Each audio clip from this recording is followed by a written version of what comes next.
look at agriculture around the world. German farmers are protesting the government, and it's resulting in tractors blocking roads and highways. Protests like this happening all across Germany this week. The protests stem from the government's plans to phase out subsidies.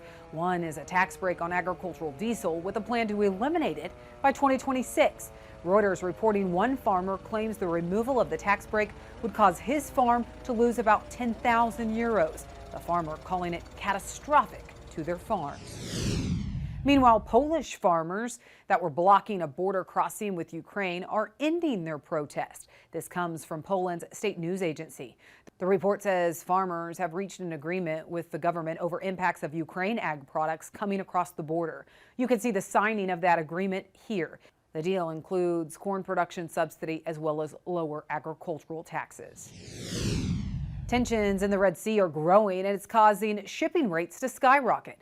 U.S. and British naval forces fought off attacks by Yemen-based militants. Forces shot down 21 drones and missiles fired by those militants on Tuesday, marking the largest attack since the war between Hamas and Israel started 3 months ago. The U.S. Central Command reports there have been 25 attacks against merchant ships in the southern Red Sea since mid-November. And China is cracking down on corruption within agriculture. Officials say it has far-reaching significance to ensure China's food security. According to the South China Morning Post, which is a state media source, the corruption crackdown is occurring in a key northern province. According to the report, more than 1,000 cases of corruption have been filed, and 1,300 officials in the province were disciplined as of late last year. It's over abuses in grain purchases and sales. Officials say the investigations have been ongoing for more than 2 years, offering rewards for whistleblowers who exposed corruption in the grain sector. China announcing it will sell pork from state reserves. In total, officials plan to sell 30,000 metric tons. This comes after the country made several purchases of pork last year in an effort to support waning domestic hog prices. China is the top global importer of pork. And the Philippines is extending its reduced pork tariff, which bodes well for U.S. exports. The measures were put into place in 2021 after the country faced a shortage of pork due to an outbreak of African swine fever. U.S. pork exports then hit a record in 2021. The Philippines is a big Asian market with more than 109 million people who prefer pork.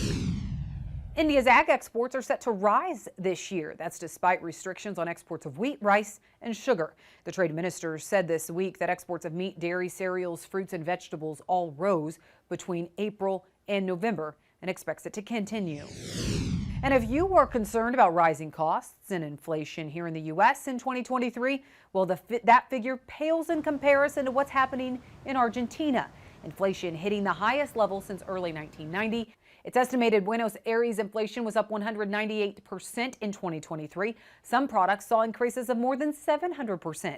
Inflation was already on the rise, but after the new president devalued the country's currency late last month, its estimated inflation soared another 28%. Argentina ranks third in the world for soybean production.